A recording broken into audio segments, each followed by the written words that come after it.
Hello students, तो कैसे हैं आप। पिछले वीडियो में हमने एलिमेंट्री कैनाल का माउथ का पार्ट पढ़ा था और इस वीडियो में हम स्टमक से स्टार्ट करते हैं। जो फूड हमने स्वेलो किया था वो माउथ से होकर के फिर स्टमक में जाता है थ्रू द इसोफेगस। इसको हम फूड पाइप भी कहते हैं। लेकिन ये जो स्वेलोइंग ऑफ फूड होती है ये ड्यू टू पेरिस्टाल्टिक मूवमेंट्स होती है। अब पेरिस्टाल्टिक मूवमेंट्स क्या होती है? They are wave like movements जो फूड को पुश करती है थ्रू फूड पाइप से और उसके बाद वो स्टमक, यानी कि स्टमक जो होता है वो thick walled bag like structure होता है, जैसे मैंने यहाँ पर डायग्राम में दिखाया है आपको। इस फूड पाइप से होकर के जो फूड है थ्रू पेरिस्टाल्टिक मूवमेंट से होकर के ये फूड इस बैग लाइक स्ट्रक्चर में जाता है, that we call as stomach. ये स्टमक जो है ये एक तरफ से फूड पाइप से कनेक्टेड होता है एट वन एंड, दूसरी साइड से ये स्मॉल इंटेस्टाइन से कनेक्टेड होता है। And this inner line of the stomach it secretes mucus, hydrochloric acid and digestive juices. Together ये क्या करते हैं, ये फूड को सेमी सॉलिड मास में कन्वर्ट कहते हैं, जिसको हम काइम कहते हैं। अब जो स्टमक की जो इनर लाइनिंग होती है ये सिक्रेट करती है बहुत सारी सिक्रेशंस, जिनके लिए मैंने एक्रोनियम बनाया HPM। H मीन्स तो HCl, P for pepsin and M for mucus. यानी कि ये जो सिक्रेशंस है ये थिक वॉल ऑफ स्टमक जो है ये सिक्रेट करती है। अब आ जाते हैं स्टमक से जो फूड है वो पास हो जाता है फिर स्मॉल इंटेस्टाइन में। यानी फूड जो है ये स्मॉल इंटेस्टाइन में पास होता है और ये small intestine it is the longest part of the alimentary canal and the inner lining of the small intestine it is folded into finger like projection, जिनको हम विले कहते हैं। और विले का फंक्शन होता है to increase the surface area of the intestine. Small intestine के 3 parts होते हैं, ड्यूडेनम, जिजिनम एंड इलियम। और ये जो स्मॉल इंटेस्टाइन है it is also connected with liver and pancreas, means pancreatic duct जो कि पैनक्रियाज से आता है। और ये दोनों लिवर और पैनक्रियाज जो है ये अपनी रिलीज जो करती हैं respective secretions into it. Okay, these parts मैंने आप इस डायग्राम में दिखाया है, जजिनम, इलियम और ड्यूडेनम जो ऊपर वाला पार्ट होता है, ठीक है। और ये स्मॉल फिंगर लाइक प्रोजेक्शंस मैंने आपको दिखाई हैं विलाई, जो कि सरफेस एरिया जो है इंटेस्टाइनस का बढ़ाते हैं, जिसमें मतलब फिर एब्जॉर्प्शन होती है। ओके,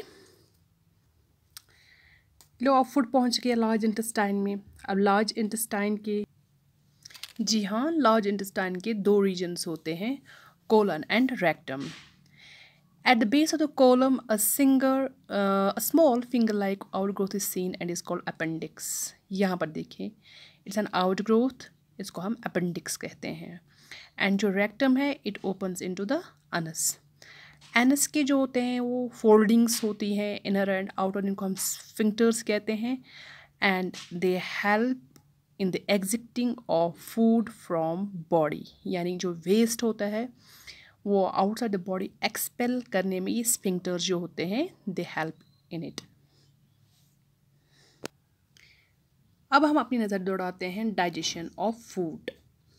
यानी फूड जो है पहले माउथ में जाता है, माउथ में सैलिवरी ग्लैंड्स होते हैं and salivary glands they secrete saliva, saliva में सैलिवरी एमाइलेस होता है and they help in converting starch into complex sugar molecules.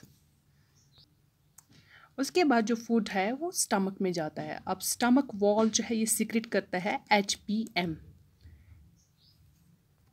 HPM, H for HCl, P for pepsin, M for म्यूक्स।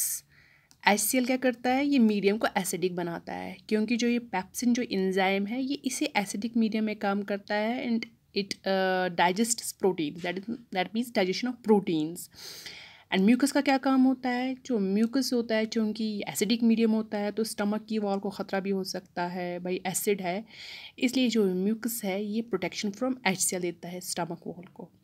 उसके बाद आ जाता है फिर स्मॉल इंटेस्टाइन की बारी। अब स्मॉल इंटेस्टाइन के 2 फ्रेंड्स हैं, लिवर एंड पैनक्रियाज। अब लिवर जो है ये सिक्रेशंस अपनी करती हैं, लिवर बाइल सिक्रेशन करता है और पैनक्रियाज पैनक्रियाटिक जूसेस। बाइल का क्या काम होता है, break down of fats and जो स्टमक में मीडियम एसिडिक होता है, बाइल इस मीडिया को एल्कलाइन बनाता है। पैनक्रियाटिक जूसेस में वही पैनक्रियाज में पैनक्रियाटिक जूसेस होते हैं, इनमें कुछ एंजाइम्स होते हैं जैसे प्रोटीएसिस, ट्रिप्सिन, स्काइमोट्रिप्सिन।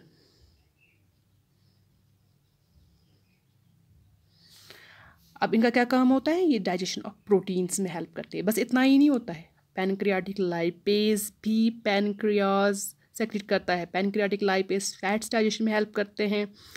एमाइलेज भी सीक्रेट होता है, ये स्टार्च में डाइजेस्ट करने में हेल्प करते हैं। अब final break down of food जो है वो ये इंटेस्टाइनल जूसेस करते हैं, यानी कि final break down of carbs, fat and proteins. Carbs जो है वो शुगर मॉलिक्यूल्स में कन्वर्ट हो जाते हैं, फैट्स टू फैटी एसिड्स और glycerol, proteins to amino acids.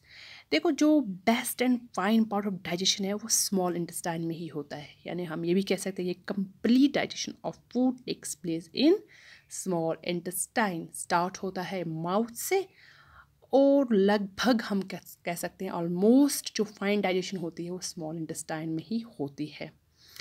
अब जो ये फिंगर लाइक प्रोजेक्शन से जो मैंने कहा था विले स्मॉल इंटेस्टाइन में होते हैं, they are richly supplied with blood vessels. और ये क्या करते हैं, जो भी डाइजेस्टेड फूड डाइजेस्ट होता है स्मॉल इंटेस्टाइन में, ये एब्जॉर्प्शन का काम करते हैं। अब आ जाता है भाई लार्ज इंटेस्टाइन की बारी। लार्ज इंटेस्टाइन का कहा था मैंने आपको कि कोलन और रेक्टम, दो पार्ट्स है, दो रीजन्स है इसमें, कोलन एंड रेक्टम। अब ये दोनों भी किसी से कम नहीं है। कोलन कहता है भाई बस मुझे वाटर और सॉल्ट की एब्जॉर्प्शन करनी है। रेक्टम में क्या होता है, जो अनडाइजेस्टेड फूड होता है, नहीं अनडाइजेस्टेड पार्ट ऑफ फूड होता है, वो टेम्पोरली स्टोर रहता है रेक्टम में। एंड देन फाइनली जो ये अनडाइजेस्टेड फूड होता है ये चला जाता है भाई एनस में, यानी कि पुश होता है एनस में, और उसके बाद जो स्फिंक्टर मूवमेंट से जो ये वेस्ट होता है ये जाता है बॉडी के बाहर। तो देखा आपने कि किस तरह से ये सब पार्ट्स जो है एलिमेंट्री कैनाल के, मतलब किसका कितना अहम रोल है, कौन सा न्यूट्रिएंट कहाँ पर एब्जॉर्ब होता है, यानी कि फाइनल डाइजेशन कहाँ पर होती है। हर एक एलिमेंट्री कैनाल के पार्ट का आपको पता चल गया है कि उनका रिस्पेक्टिव फंक्शन क्या होता है। होप कि यहाँ तक आपने अंडरस्टैंड कर लिया होगा। Please don't forget to subscribe my channel. With this, I end today's video. In the next video, inshallah, we will discuss next few steps. Till then, goodbye. Allah Hafiz.